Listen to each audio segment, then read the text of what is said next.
very brief introduction of Mr. Abubakar Siddique. He is a journalist, author, and scholar. He specializes on Pakistan, Afghanistan. He is also a Pashtun. This is not just an identity thing, because the book that we're going to be talking about is called The Pashtuns. And I think after Olaf Caro, it was one of the greatest assessments or reassessments of this particular tribe, which has a very contested history. We're going to get into that. But Mr. Siddique, since 2007, has been working for Radio Free Europe. In 2014, he published the book that we're going to be discussing today, The Pashtun Question. He published it in the early part of 2014. This is early 2024. A decade has gone by, a good time to assess a book. The book was widely praised. One of the praise, or one of the sort of interesting remarks on it, was that Abubakar has written a great book.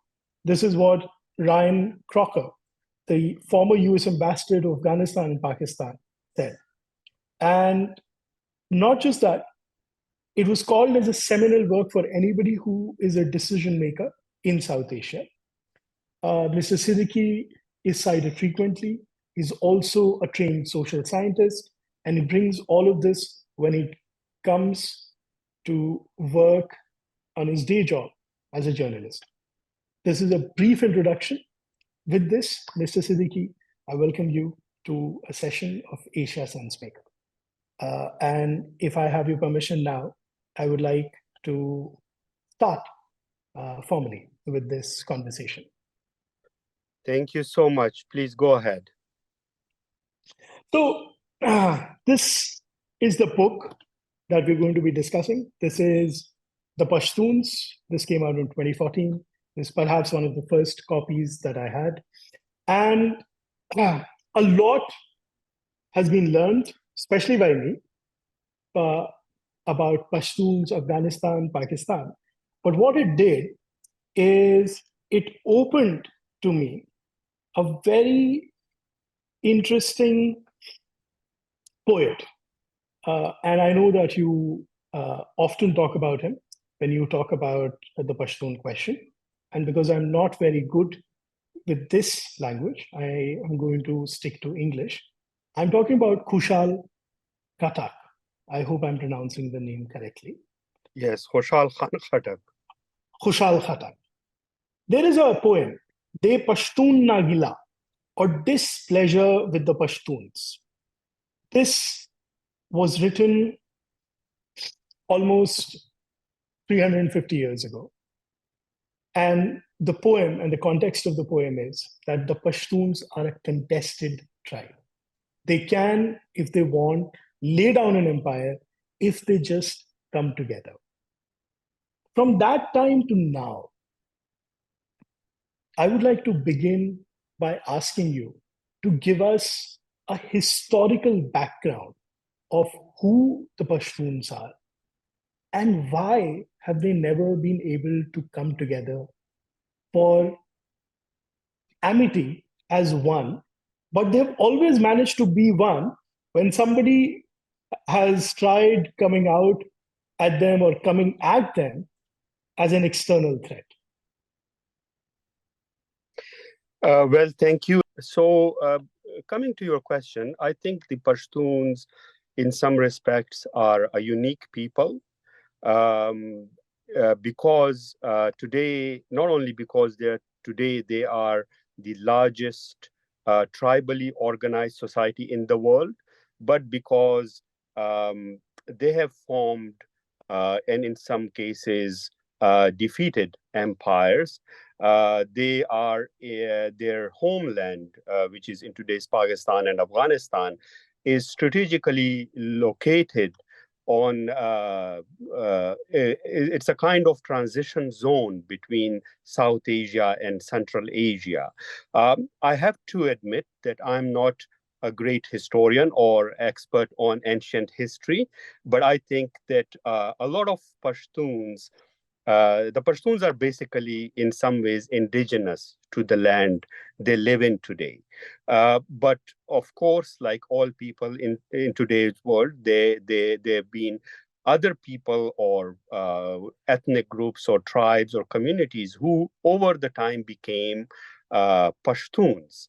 I have to clarify one thing here. I mean, just sociologically or anthropologically, a lot of people, I mean, for Pashtuns, the common name in India is Pathan. But I think Pathan is a slightly different category because Pathan is basically the a cultured Pashtun who have lost, who basically don't speak Pashto. So Pathan is more of caste in South Asia than the actual mostly tribally organized Pashtuns we are talking in 21st century today. So my book was not about these Pathans, which is, of course, an Indian or British.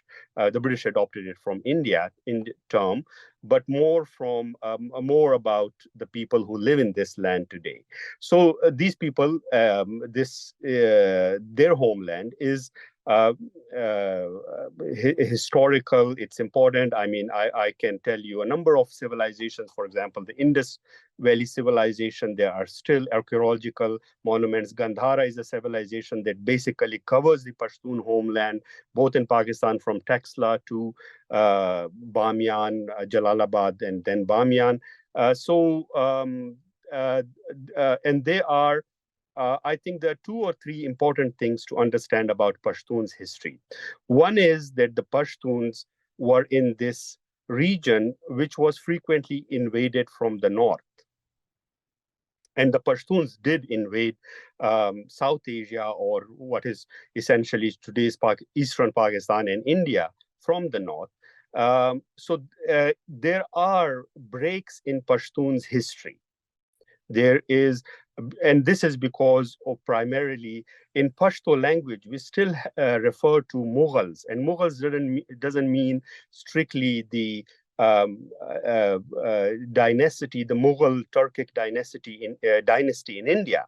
It also refers to all the Mongols.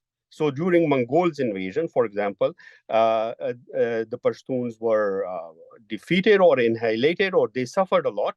So there is like this historic discontinuity. That's one thing to remember. The other thing is that the Pashtun history has always been written by outsiders, most of whom were fighting with them at the same time. The two recent examples are the British, of course, and then before that, the Mughals. The Mughals were, everybody in South Asia know the history of Sher Shah Suri. Khushal Khan, the poet you mentioned, was opposed to the Mughals. The Pashtuns, because they are tribally organized, this tribal identity or their tribal social formation has protected them from annihilation as a group, as a nation, as an ethnic group, as a community. But at the same time, this tribal formation has also prevented them from creating a modern state of their own. For example, in the Pashtuns for a very long time were parts of the invading armies, and some of them were led by ethnic Pashtuns that ruled India historically before Mughals and during Mughal time and after Mughals. So that was it has, of course, a lot of economic reasons, because soldiering was perhaps the only livelihood that in many parts of this regions people could avail. So this the Pashtuns were part of they were very intimately, I think, linked to South Asia, to India in that sense. But at the same time, it deprived them, many Pashtuns or Pashtun dynasties, to focus on their homeland. So Khushal Khan was the first one, and Khushal Khan, we have to remember, was not a king. He was a rebel. He was a rebel against the Mughal Empire, who realized this way before there were even nation states. And of course, in Khushal Khan age, there were no nation states in South Asia.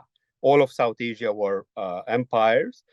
Perhaps the mightiest of those was Mughals, and the Mughals also had borders with other empires in today's Iran and Central Asia. So Khushal Khan was the first who had this idea that for these people we need a state of their own. But the state that Pashtuns were able to develop came from the south, near Kandahar, where Mirwais Hutak in early 18th century defeated the Iranians, and then later on, his children and grandchildren, they invaded Iran. They destroyed the Ghilzai invasion of Isfahan. Destruction of Isfahan is a very famous episode in history. But and then the thing continued after Nadir Shah was killed in Kandahar. Ahmad Shah Abdali founded, in a sense, the first one Pashtun empire that was modern empire, that was based in Pashtun heartland in Kandahar, which is perhaps more or less populated by Pashtun, although the Kandahar city in itself today is kind of diverse, because Ahmad Shah Abdali, because he couldn't get his tribal cousins or who were equal. Egalitarianism is a very strong feature of the tribal society, to work in various roles that his empire, his court demanded or needed. So he was more or less focused on creating this kind of an multi-ethnic empire, which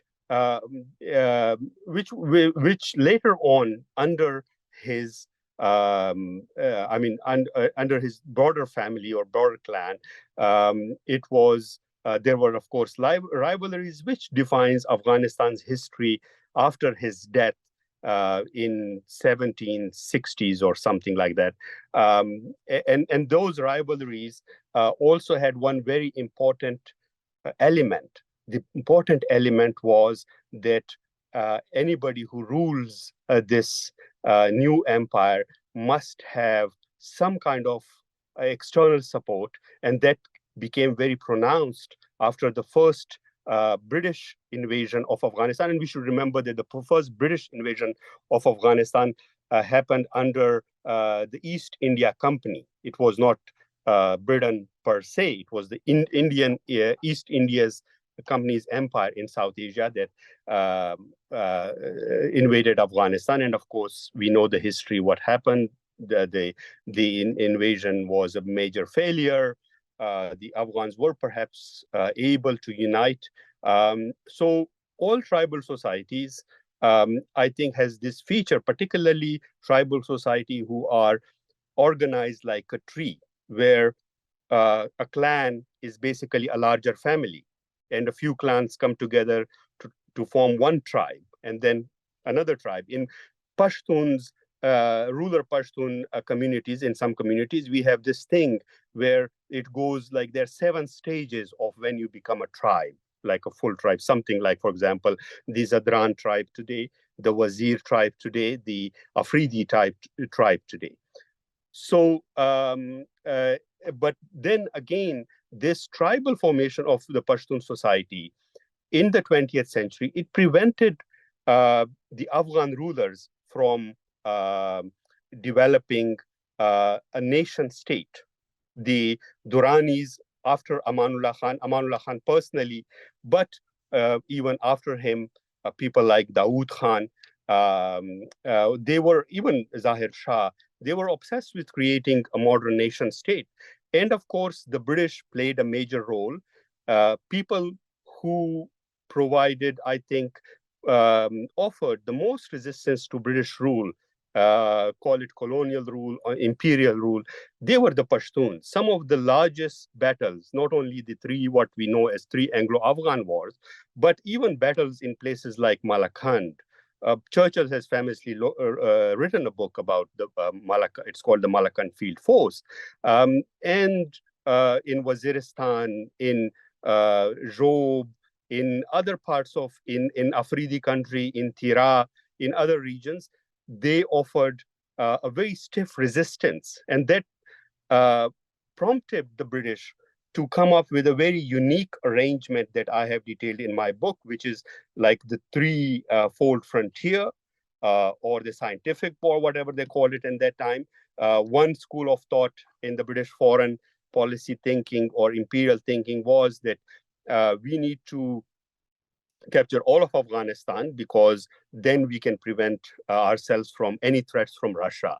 But then, of course, it couldn't happen because of the first Anglo-Afghan war, because of all the resistance in this area. So ultimately, by 20th century, when they outlined Afghanistan's border with Russia, they had this arrangement in which Afghanistan was not a sovereign, but a suzerain kingdom under Abdurrahman and his family, which changed after Amanullah Khan, who declared independence and won independence. And then, of course, there were the Pashtun tribal territories, and these territories changed. These were the areas where the British normal laws were not imposed. These were the regions where you had the local laws. And then, of course, this was the region where tribes were granted some kind of autonomy to the extent that they could practice their own tribal laws, which is something called, in Pashto, it's called narh, which is in those, these are, of course, in a predominantly oral society. These are not written conditions, but everybody goes by them. And these addresses all aspects of life, from land ownership to disputes to criminal offenses or murders or something. And then, of course, I mean, this British colonial thing was a major thing. If you read the British literature before the first Anglo-Afghan war and after the first Anglo-Afghan war, you will see a marked difference, because by the first after the First World War, Anglo-Afghan War, the British clearly could see that, I mean, these are the people who are challenging and, in fact, fighting. They're able to fight, but in fact, maybe in future overthrow our empire. So that's the brief history. And then, of course, the things between Afghanistan, this is the focus of my work. In today's world, the things between Afghanistan and Pakistan started with a dispute because the Afghans never recognized the Durand Line border. And Pakistan saw itself as a successor to the British Empire in so many ways. But at the same time, Pakistan has always struggled with dealing with the fact that Pashtuns are the largest ethnic minority in Pakistan today.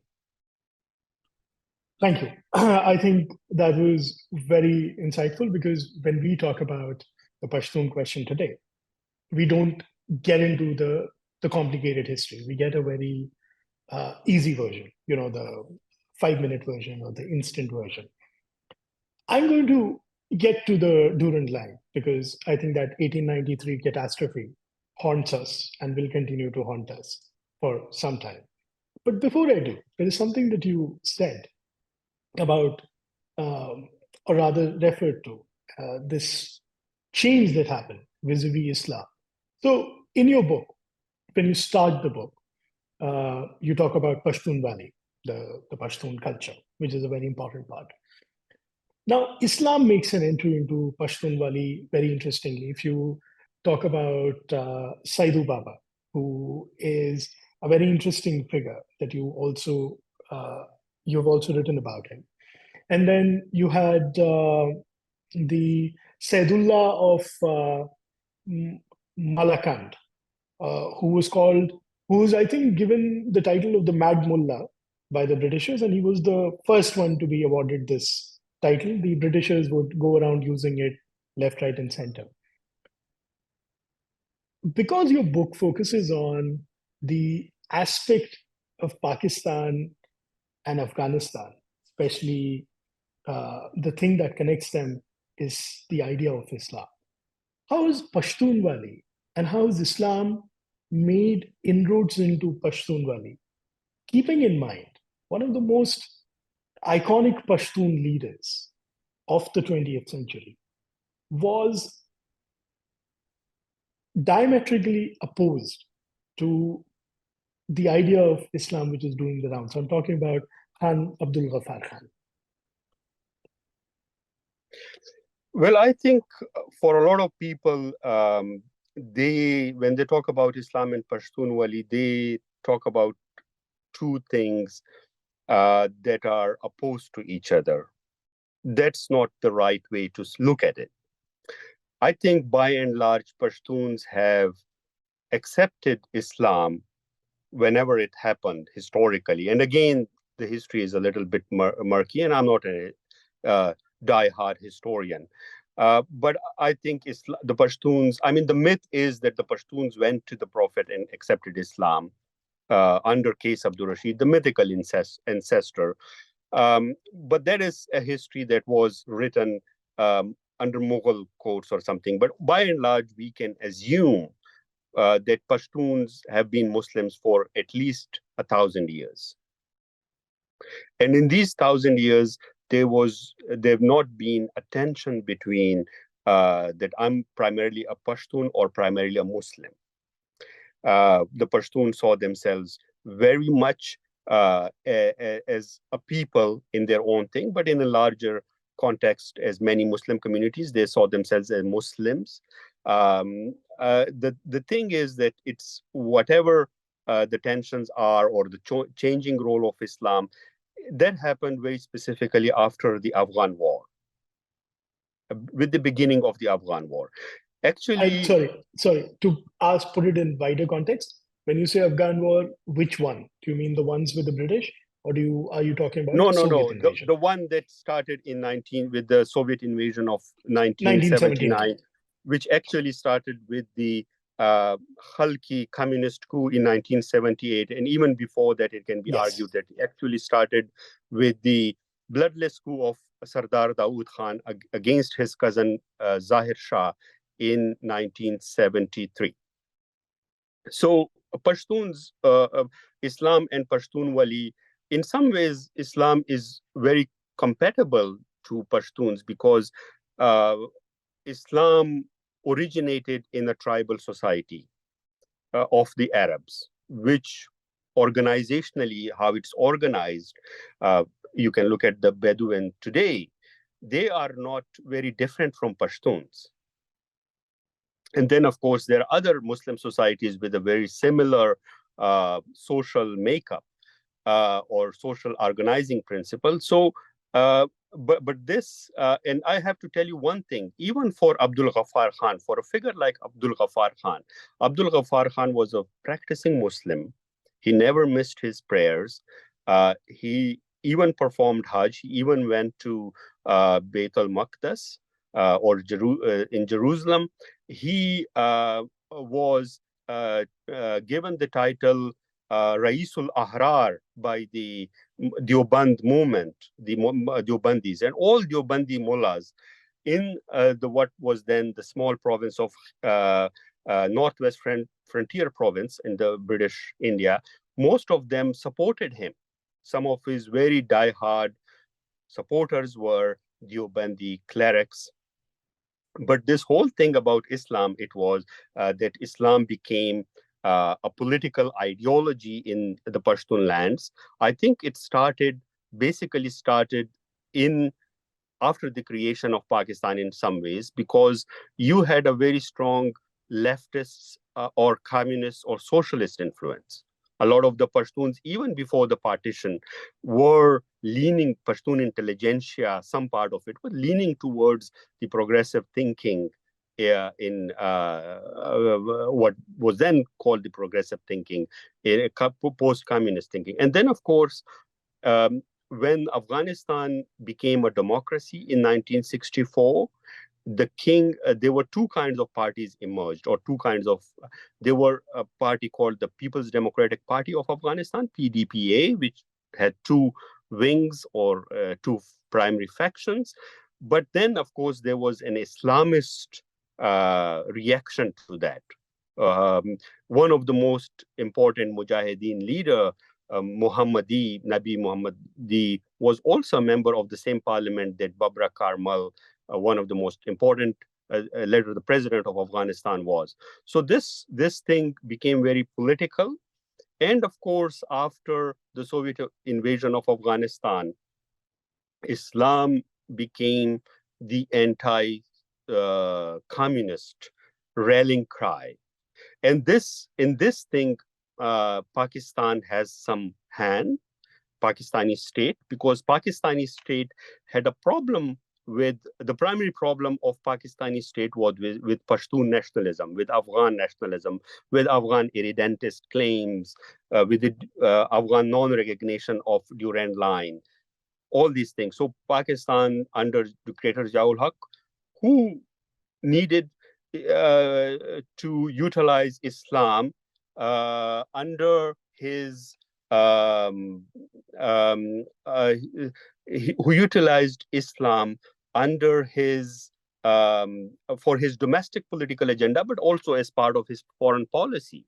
So he went ahead and he under him a lot of very different, various divergent factions, personalities, clans, spiritual movement, as in Sufi movements, they were incorporated into 7 Islamic Mujahideen organizations. And of course, Iran contributed it to the Shias had separately 8 organizations. So that was where Islam became this political thing. But we also had in Khyber Pakhtunkhwa a sort of Islamist movement, which was not in great opposition to the nationalists. We had the Jamiat Ulama Islam, which is a Deobandi movement, which is one part of the Jamiat Ulama Hind before. But these, for example, in the 1970s, the National Awami Party, the secular nationalists, formed a government in today's Khyber Pakhtunkhwa province, then called Northwest Frontier Province, with Jamiat Ulama Islam, with the father of current Jamiat Islam leader, Maulana Mufti Mahmood, being the chief minister of the province. So that's, I think, is one thing, but also I think because you have to look at both things. So on balance, because in Afghanistan, initially at least, the communists went too far to curb the religious influence or whatever religious belief, or challenge the religious beliefs in some ways. And that had a reaction. And of course, Islam and then jihad and the funding associated with jihad, that could have transformed any society. Imagine if somebody invests close to 50 to 70 billion dollars or something like that, various figures flying around. But let's assume that there were at least an investment of 20 to 50 billion dollars in promoting the anti-Soviet jihad, in supplying arms to it. That's a lot of money. And that could have a lot of support. And what is lacked in that was an indigenous Pashtun movement that could have succeeded in reconciling the Pashtuns, the various brands or various colors of political thinking, or an external peace process sponsored by the EU and supported by the big powers. Thank you for that. So I'm now going to, we've been talking about the history bit. Now let's come to, we'll be doing this, we'll be jumping between time frames because there's so much to cover. But let's come to the here and now. One of the most important things that come out in the book, and also in different places that you've talked about the book, is the element of the fluidity between, Afghanistan, Pakistan, Pashtuns being the central factor that kind of get these two countries together. I would like your comment uh, so about till 2010, Northwest Frontier Province, as it was designated by the Britishers, existed as a, I mean, in 2010, they changed the name to Khyber Pakhtunkhwa. One, do you think that the Pakistani state, uh, run as it is, largely by the Punjabis, who do not really understand the Pashtun identity thing, or would not want to understand the Pashtun identity thing, do not really make them part of the mainstream system? And second, there is a very interesting formulation by a geographer called prisoners of geography. Keeping in mind that over the last 100 years, give or take that small period when the Afghanistani king wanted Afghanistan to be like Turkey or Turkey. He went around and tried to modernize it, but that never really happened. You also talk about that. Do you think that this constant warfare, be it against, first it started with the bloodless coup against the Shah, then the Soviet Union comes in, then you have a 12-year long engagement, and then you have coming out of Kandahar, you have the Taliban, which comes out as a motley group, but then comes together like a large body, funded as it was by the Pakistani military state, so on and so forth. Largely, the Afghanistan state and the provinces that are run largely by the Pashtuns are still living in a war economy. And it has been a constant war economy for the last 100 years. No social economic development. You quote, and I'm reading this from a quote, you quote the famous Afra Sahib Khatak. And the quote is very interesting. We are a low pressure zone in terms of socio-economic development.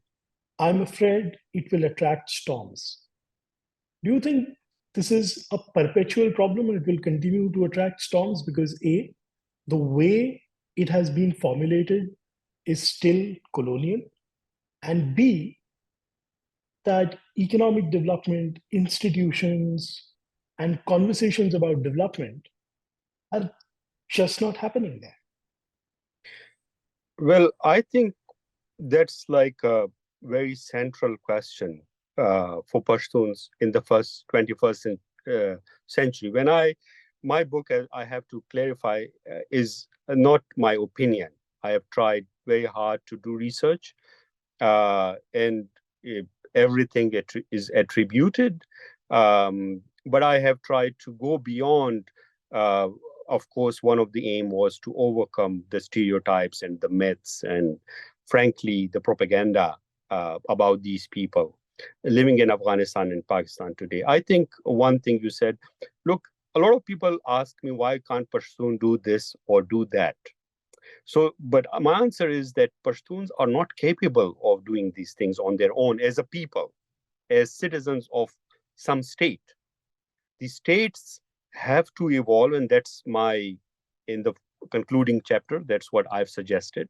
These two states have to find ways. I mean, Pakistan has basically gotten nothing by trying to undermine Afghanistan, to weaken Afghanistan, to to destabilize Afghanistan. In the same ways, Afghanistan has gotten very little whenever in trying to destabilize Pakistan, in trying to undermine its rule or questioning its rule or something. So there are a lot of ethnic groups in the world that live in two states or maybe three states. The only way that, and this is very true for 21st century, the only way they can progress, they can resolve these things. And I, by no means, want to undermine these problems. These are not easy problems to overcome. And I do not want to challenge the emotional attachment of certain people with their ideas of what should happen, what shouldn't happen. But the only way to resolve these things is through regional cooperation. Pakistan, Afghanistan, broader South Asia, Central Asia, there needs to be more cooperation. They needs to find all these intractable conflicts to address them. And no state on its own, however powerful, however militarily strong, can do it. And of course, the ruling elites in both countries, have a major um, uh, role in this. My aim was, because I'm someone who has lived in Pakistan for a long time, but I've also worked and extensively traveled in Afghanistan. And like a journalist, I have all these contacts. So I tried very hard to understand, and also wanted to answer this question for, say, the policymaker in both countries, and also other nations who are involved in their affairs. So uh, uh, the Pakistan and Afghanistan will need to overcome the past, and they can practically overcome it by maybe answering the Pashtun questions in the right way. Pakistan has always tried to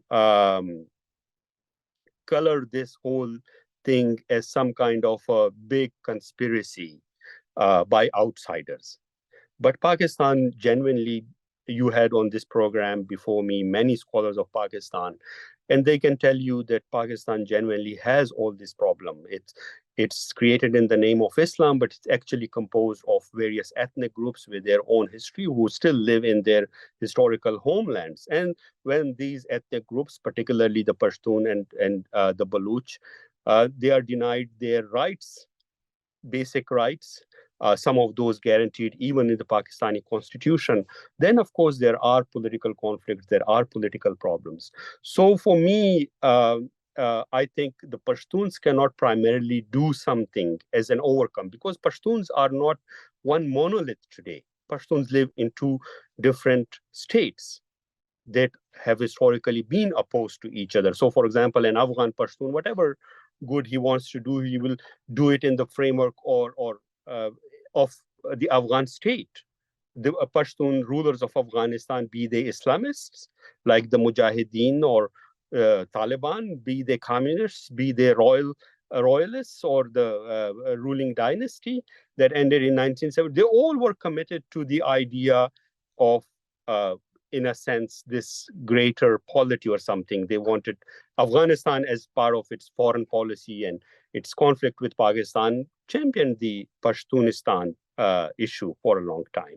But in today's world, I think all states need to learn not only how to live with diversity within their borders, but also diversity outside their borders. So for this, Pashtuns are a very good provide a very good opportunity for both of these states. Even today, whenever the relations between Pakistan and Afghanistan, to an extent that there is no way to resolve them. For example, just in the past month, uh, Maulana Fazlur Rahman, the head of JUI, a Pashtun, he went to Kabul to talk to the Afghan Taliban, who, of course, have now adopted many positions that Pakistanis think are pose a grave national security threat to their state.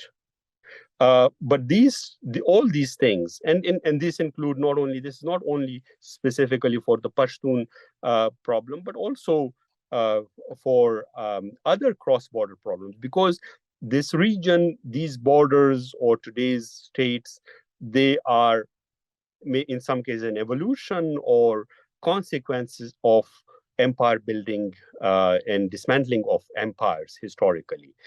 So there must be an understanding. I have seen as a journalist, as a researcher, I've seen the policy maker in this region working in a very narrow framework, which is always maybe based on something like eye for an eye or whatever. You create one problem in one state, you try to address it by creating or supporting a similar problem in another state. That unfortunately has not worked. For me, I think that for the 35 million or so many Pashtuns in Pakistan, 15 million plus in Afghanistan, there is a very easy way to resolve this, which is in the broader framework of mutual cooperation, but regional cooperation. Imagine Afghan economy when the Afghan farmer in Kandahar is able to sell his pomegranates in India, and he can buy cheap stuff, good based in Pakistan. Even for Pakistan's economy, it's very important. I have always championed the idea that um, yes, people can have different views about a certain problem, but by sharing those views, by openly debating those views, perhaps they can involve to some kind of consensus about something. So in today's, particularly in today's when Pakistan is facing these poly crises, the security challenge, the economic meltdown, the political turmoil, this is more important because the prescriptions that some of the policymakers have in their what is called standard operating procedures books, these have all failed us. That is a very bold statement, in fact, but you're not the first person to make that. Uh, No, okay. it's not. I mean, I have to clarify because this is on record. This is exactly the result of my research. When I was researching the book, I Absolutely. talked to both sides, all sides involved, and I came to conclusion that there is nothing like maybe some people have, because of their very strong nationalistic feeling, a feeling that, for example, a big Pashtun state is the right answer to this region, but that is not the right answer. The right answer is that you have two existing states, and in international system, breaking or building states is a very complicated issue. It's one of my friends compared it to the formation of stars. So we have to respond to this, and the basic this journey can start only when we have the right ideas, when we don't operate with a lot of the say myth making and stereotypes the British left in South Asia.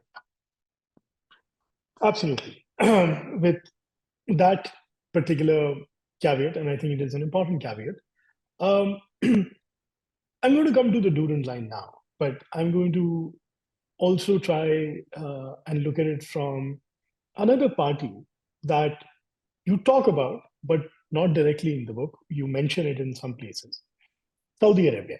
I think it's a very important player in this entire Afghanistan Pakistan question. Because while I was reading your book, and much later than your book was published, a very interesting volume came out from Prince Turki. And Prince Turki, who at that point of time he's part of the royal family, and he was responsible for the intelligence gathering, so on and so forth, for the state of Saudi Arabia. And in his book, Afghanistan and Pakistan, which came out a year and a half ago, 2 years ago, he makes this some interesting observations and assertions about General Zia and General Zia's great grand plan, which was to create some sort of an emirate. But the most important construction of this identity was to be the fighters that were being supported by the Americans through Pakistan and Saudi Arabia, the Mujahideens, especially the Taliban, that they would at some point of time either become a thorn on the side of the Afghanistani government or come to power, and then they would recognize the Durand line. Now, explain to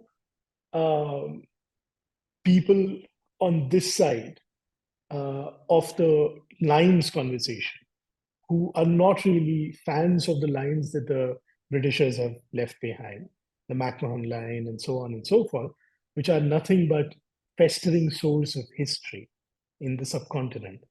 What is this fascination that the Pakistanis have? Because The Durand line was never supposed to be an administrative line per se.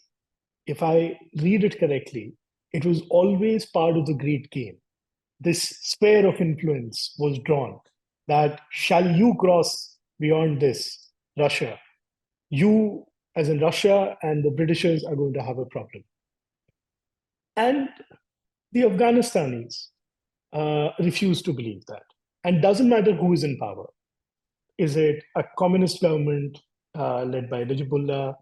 If it is the Taliban led by Mullah Omar, or if it is Taliban too led now by uh, uh, I'm not able to pronounce his name right now, but Hebatullah, Hebatullah Hebatullah Akhundzada. Akhundzada. So nobody agrees to this. So explain to us this fascination of the Pakistani state with this line. Well, I think for Pakistani state or people who rule Pakistan, it has been in some ways, if you are in their shoes, a valid threat to their national cohesion, to their existence, because you know that uh, if we today say that, for example, this part of this state should be part of another country because historically it was there or something, and there are a lot of conflicts like that, trans-border, transnational. So I think that the Durand line thing was the problem with Durand line is that Durand line bisects the Pashtun heartland in some ways. And these are the Pashtun, there is no major city that's located along the Durand lines, that like on top of the Durand line. The Durand line doesn't go through a major urban center. The Durand line goes through rural areas, villages, tribes. So the Pashtun tribal society is organized in a way that the tribes are clans. That's blood lines in a sense. My cousin, who is an Afghan citizen, is my cousin because we shared the same, we are children of the same grandfather. So no matter if he's a citizen of another country and that country has a problem with the country that, for example, somebody else I live in.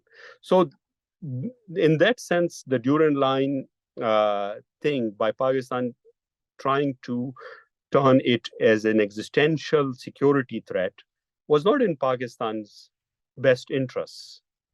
It was in Afghanistan, I think always every government will need to. Afghanistan is a landlocked country, and this happened recently with the Taliban in Pakistan.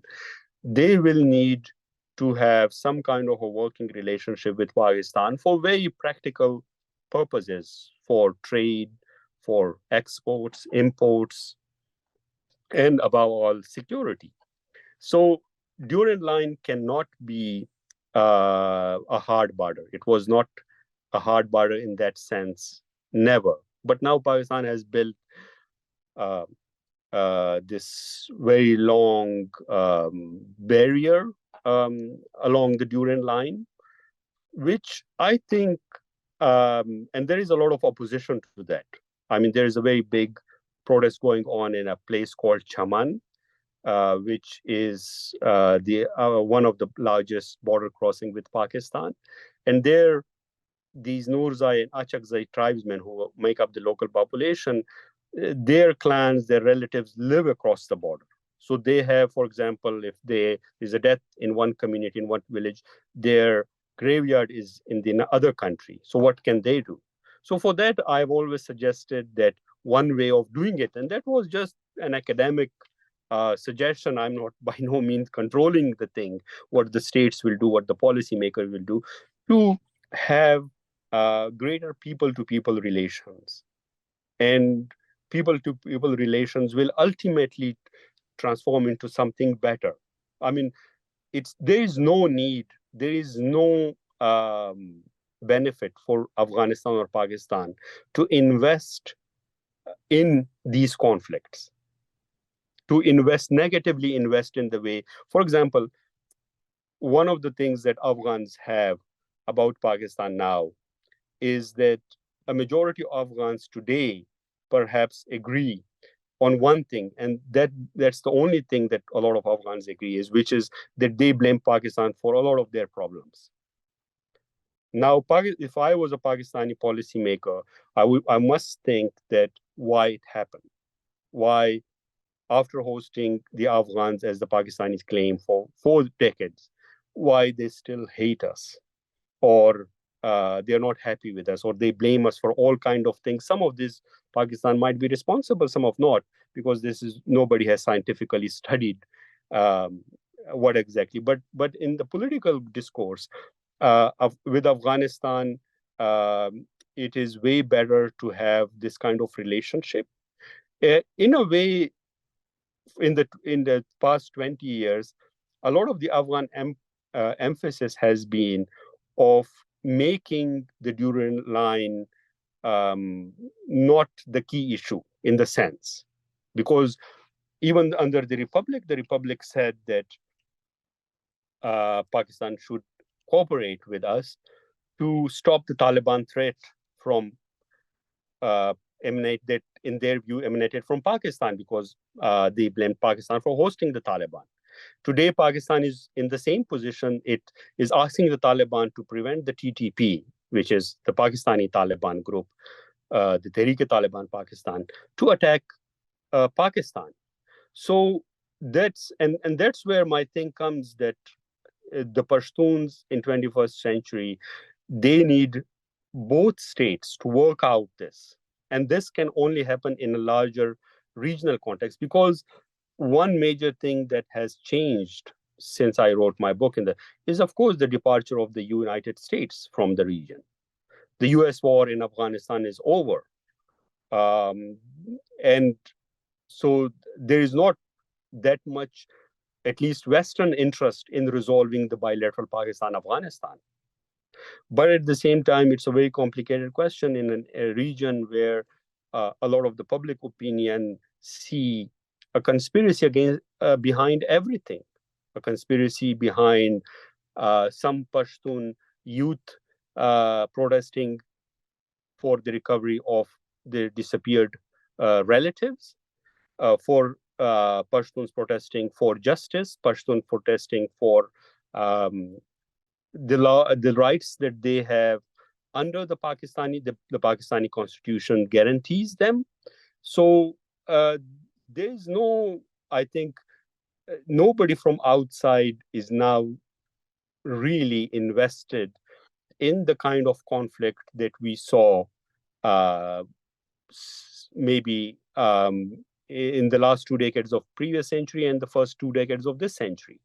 So then it's an opportunity that a lot of things can be worked out, and a lot of things, but it has to be like a priority.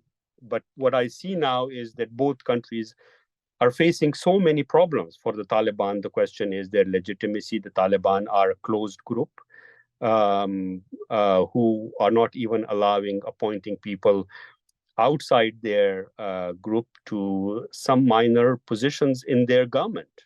I mean, they are, of course, paying remnants or pretty large numbers of employees who worked for the Republic in many ministries, but these people have no policy-making role. The Taliban are formally in charge of all the policies. And a lot of Afghans, of course, do not agree with those policies. So we are in this, when I think about it, I think we have to, if we are able to think in the way our opponent thinks about us. If, for example, the policymaker in Afghanistan think about the policymakers in Pakistan, and the policymakers in Pakistan thinking about all the difficulties that successive Afghan governments had, or policymaker had to deal with, I think we will be in a much better position, because after all, Pakistan and Afghanistan are diverse countries. They both have domestic challenges. And those challenges require them not to fan old conflicts or recreate old conflicts, because I feel that after every decade or so, there is something that somebody does to the Pashtuns, which basically bring us to point zero, takes us back to point zero. So you left it at a very interesting thing. We are about to hit the 1 hour mark, and so I'll also have to open it up. So what I'm going to do is I am going to ask you my last three questions. Here is the first one. A person that you do talk about in the book, or rather the network, the Haqqanis. Now, the Haqqanis are pretty interesting. The Haqqani network is pretty interesting. It straddles both the countries. It has a very interesting and impressive presence in both, or used to at least in Pakistan, but it still continues to have in Afghanistan. People like this uh, are not known for their stable outlooks when it comes to politics or regional economic integration. An example could be these guys are working with the Pakistani state on, say, making TAPI a long running uh, and a massive failure from an energy point of view.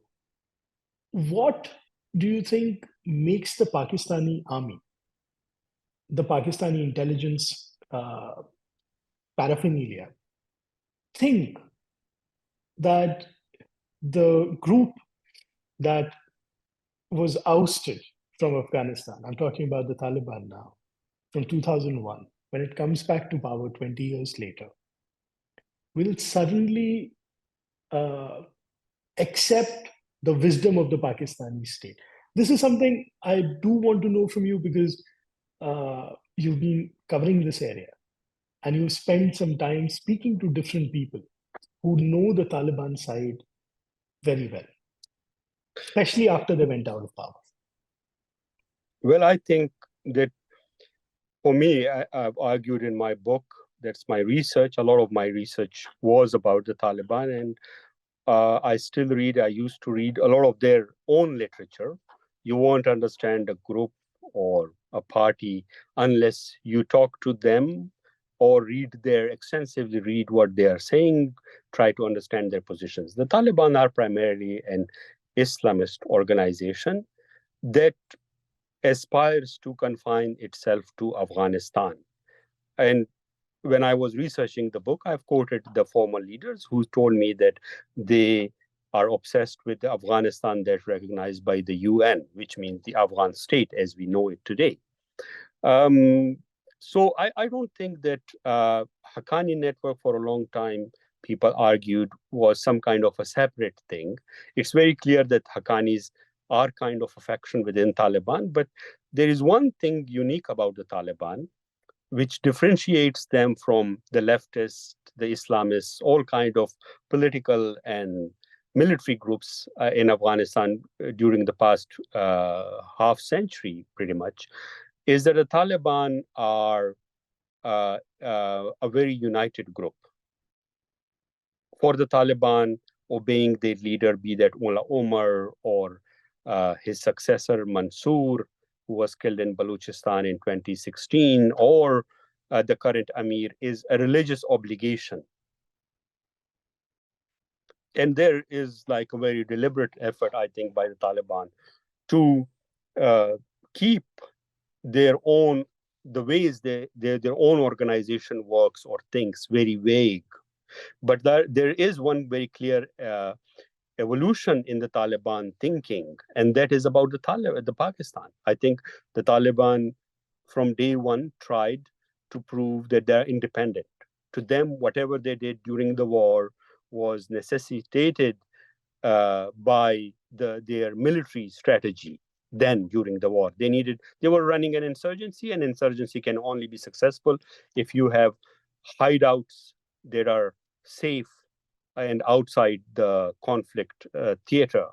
So they operated like that. But I don't think that the Taliban or any organization that is made up of humans who have the agency to think for themselves and do things they like and don't do things they don't like, that any state, country, or organization can control.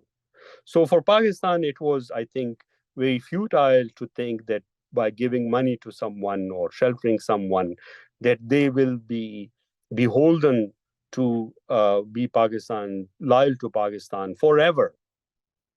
In Pakistan and Afghanistan, this is a transition zone in some ways. A lot of the international actors have been involved in this war in and around Afghanistan for many decades now. So it should be very clear that nothing is permanent. There are no guarantees. The only guarantees you have and which you should work for is to have a functioning state in both countries. The Taliban responsibility today is to have a functioning state that can respond to the demands and aspirations of the diverse population of Afghanistan. The same is true for Pakistan. One hardline Islamist group like the Taliban controlling this state and trying to recreate a new phenomena in the political science or whatever, that will not work. It didn't work when they were ruling previously. So they have to, sometime when I listen to some Taliban leaders, there are like, don't be surprised, some people who come across as pragmatic, they make the right noises. Like, for example, the Taliban deputy minister of foreign affairs, day before yesterday, made this speech in which he said that Islam requires us to provide education opportunities both to girls and boys, not to one gender. In Pakistan, I think at every critical juncture, people, including Pakistan security establishment, they have accepted the need for example, after the famous school massacre in December 2016, if you look at the points that they agreed on, number one was the need for the state and the society to fight extremism as a primary challenge. It was not about fighting India. It was not about fighting Afghan state. It was, in a sense, an admission that our threat is internal, and that's the primary threat we need to. But again, in this whole thing, there is politics. There is the obsession of control, the obsession with keeping political power and maintaining political power. And that's why we have all these crises. Thank you. That there is so much to go on the Pakistani and the Afghanistani literature, perhaps at a later date. One very interesting speech and a conversation you had, I think 3 or 4 years after the book had come out, in Central European University, if I'm not wrong. Yeah. You were speaking at the public policy school or the public policy division of that university.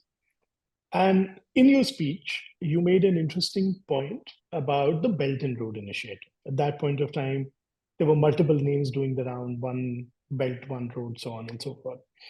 And you said that this is China's Great Grand Plan. Cut to 7 years later, the Great Grand Plan has multiple challenges. Not everybody is sure about where it is going. It's turning into debt diplomacy. The Pakistani-Chinese corridor is not doing all that well. You said that the thing that makes Taliban interesting is their belief that around religion. That is very important. It's a sort of a guardrail, right? Exactly.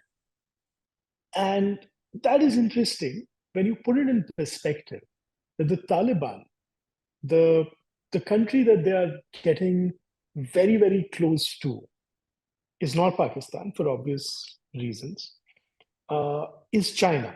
China apparently by mistake recognized their envoy also out of the 309 people that they were meeting. But we now know, and I'm pretty sure that people who are in the leadership position in Pakistan and Afghanistan are aware about the Uyghur camps that are happening in China. And there is a sort of resentment against Chinese. in your speech, you listed about the attacks that happened on the Chinese laborers, and they were killed. How has China, or the entry of China in this great grand narrative, because all the other players, Russia, Iran, Saudi Arabia, they have been part of this for some time.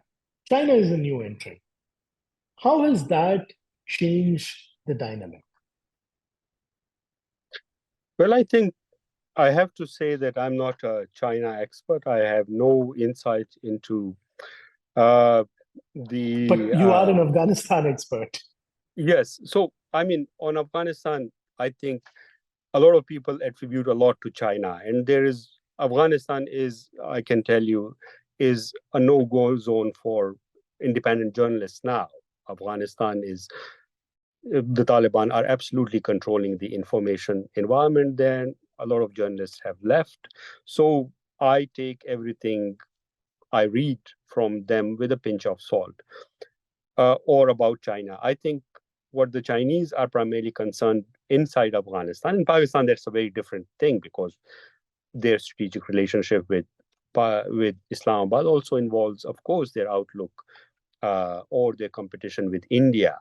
But on Afghanistan, strictly, the Chinese have one primary objective, and then everything kind of works into that. The Chinese don't want Afghanistan to become a source of trouble for them, in the sense that they don't want Afghanistan to become a center for Uyghur militants. And there were Uyghur organizations there, Turkestan Islamic Party, or it has other names, or previously other names. And the Taliban have done something to at least remove them from close to the Chinese border, to the narrow Wakhan corridor, the strip of territory, the tip of Afghanistan that borders China, which is very remote, beyond glaciers and tall mountains. The Taliban, I think, recently have completed a road. It's a dirt road, but they might asphalt it. They're trying to. That for the first time connects Afghanistan via a road link or land link to China. But I'm not sure if I've not seen anything from the Chinese government welcoming it, supporting it, and putting money into making it. So for the Chinese, everything is that, I mean, the Taliban are clearly exaggerating the amount of Chinese investments in Afghanistan. Those investments are very limited. Those investments are not going to, China is not going to become, for a Taliban, for example, what was Washington for the Republic before the Taliban. That's what I don't think the Chinese want them. So, but the Chinese, I don't agree with you when you said that they recognize the Taliban ambassador by mistake. I don't think it was a mistake, because that is what they have said. It is their official line. What the official, because I wrote about it, the official, the second day when the Chinese foreign ministry talked to the press, this question was asked, and they said that, look, we have not recognized them as such because that's a longer process, but we have accepted the credential of their ambassador, because the Taliban also accepted the credentials of their ambassador 3 months before, in September last year. So the Chinese, I think, are not.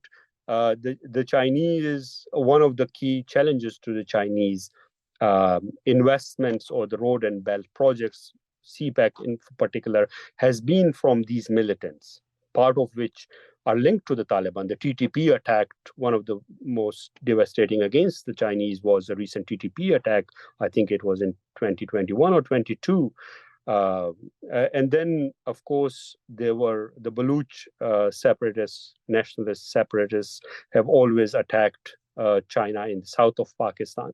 So for the Chinese, I think it's still a very limited, mostly watch role. They're not rushing into Afghanistan, and a lot of people expected them that they'll be there mining.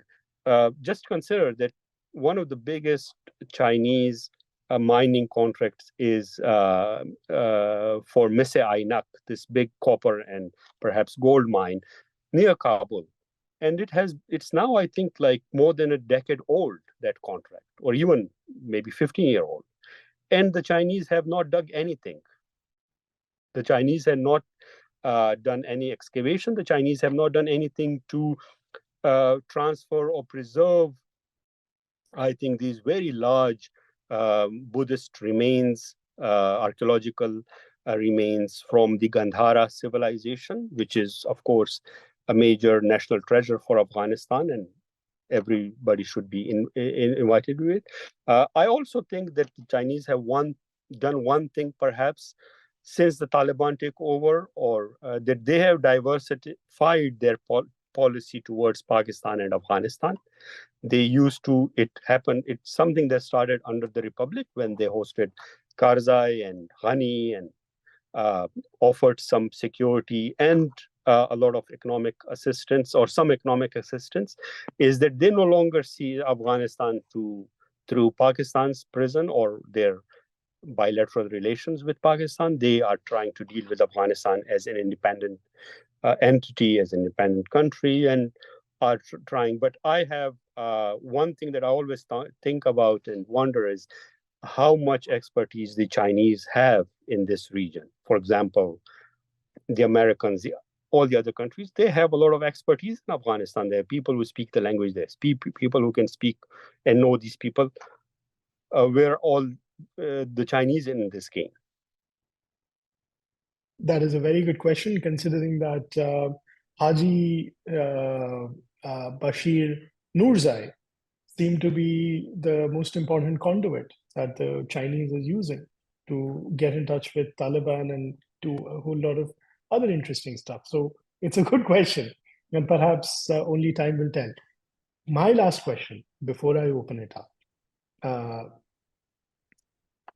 There is a saying in Pashto about tall mountains always have a path to reach the top. And it's an interesting way of looking at the world, very optimistic. It has been a very turbulent time since 2001, if not before that, but since 2001, it has been extremely turbulent. 23 years of internecine warfare, of constant redrawings of map and changing an alignment of a geopolitical situation. When you ended your book 10 years ago, it ended on a speculative but a happy note. You saw a way out. You also gave, from the research that you've done, and when you read the book, it becomes very clear that the research was exhaustive. It was done anthropologically, but with the human story kept front and center. If you were to do this book today, what would be your assessment of the future? Well, I think when I was writing the book, I deliberately stayed away from what I would call the social media kind of whatever activism thing. In today's world, I mean, people, we are all, and you as an academic knows this a lot better than me. If you say something, a lot of people will tell you, oh, you were wrong and this and that. But I think in my, what I will change is, I think I try to keep the book short. I think it could have expanded. It should have, I think, more accurate history, more descriptive, I think. And in terms of the uh, solutions thing, I think it's still relevant when, as long as we have the two states called Afghanistan and Pakistan. But of course, we are in a changing world. We are in a multipolar world. Even in the past 2 years, Europe, where I live, a lot of things have changed since the Russian invasion or attack on Ukraine. And in this changing world, I think my hope is that we will not go back to a world where everything is controlled by naked force. I hope that in this framework of nation states, that countries, particularly developing countries or uh, countries struggling with um, uh, challenges, multiple challenges, polycrisis like Pakistan and Afghanistan, the elites will step up to what is the right thing for their people. I don't think that anybody in those, I mean, all the bad stuff, the horrible horror movie, in a sense, that started in the 70s and went on till um, the past two decades, in the first 20, the first 2 decades of the 21st century, that is over. So we have, my hope is that people will not redo the same mistake. They'll try to at least make new mistakes. But I am internally invested in this idea that Pashtuns, like any people in the world, are very talented. They're very good to adopt. They are, after all, a very rational people. Um, that they will, uh, in to the extent that they have the agency, and by and large, I have seen that in all this historical spectrum, they did not have the agency. They had at least the power to respond. So they, for example, responded to something which was an invasion, which was an attack from an outside. They responded to it. But they, of course, couldn't build their own state in that sense, or make both states work for them. So I think that increasingly there will be more people who will see beyond the horizon. And I also want to say that my research, I don't think it's the last definitive word on everything Pashtun. I'm sure that there are other Pashtuns who will do a much better job of uh, uh, researching Pashtuns, bringing their problems, and also helping both the states they live in the sense that you give them this new perspective of how to think about the problems that haunt them every day. Absolutely. I couldn't agree with you more about it because I've not been able to read up Mr. Carroll's work. But one of the books that I did briefly glance through was a book that came out last year, end of 2022, 2023, by Mr. Tilak Deveshwar. He was a special secretary of the Research and Analysis Wing, which is the India's external spy agency. And the book is about the Pashtun question and what it means for Pakistan and Afghanistan, so on and so forth. But yes, of course, it's not a Pashtun's perspective on this. So that, and I think that is what makes this book interesting. And perhaps when you're done writing, as you told me the other day, your other book, you are going to come back to this very interesting question. Now I'm opening it up to people who might have questions. One question that I was asked to ask you while people type in their questions, etc., was while you were, this is from a friend who's a journalist, and he covers uh, environment and motorsports. That's a very interesting combination, but he does that. And he has read your book. And one of the things he wanted me to ask you is that while you were researching this book, um, were you ever at any point of time uh, threatened by the prospect of, you know, getting into these territories, or how do you navigate the complicated security situation? And also, to everybody who's listening, please type in your questions. Well, We thank might take you. a few. I feel I was personally lucky when I was researching this book that I didn't face any major problems. But I mean, as a journalist,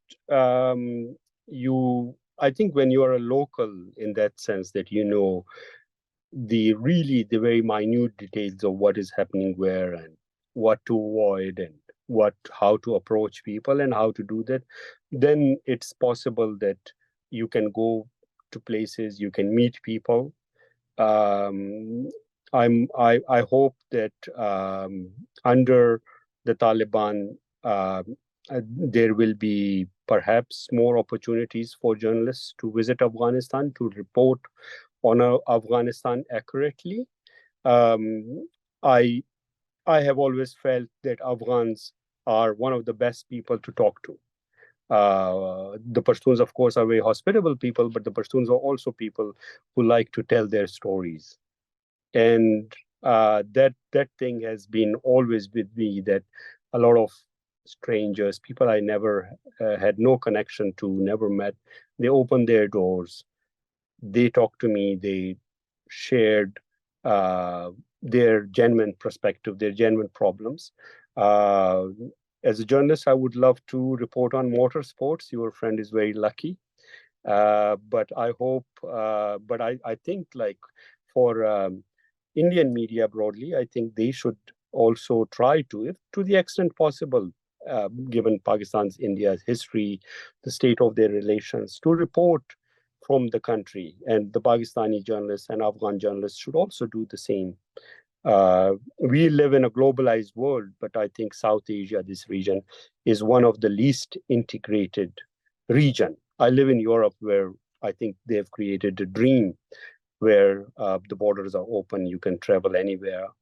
The EU is really trying to, under this very kind of bureaucratic super state, they're trying to address the problems, and they have helped some of these nations which were formerly behind the Iron Curtain to join the global developed mainstream.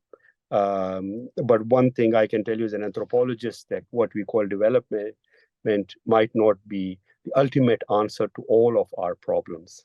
Thank you so much. All right. Thank you. Please take care. Have a good evening ahead. Okay. Bye-bye.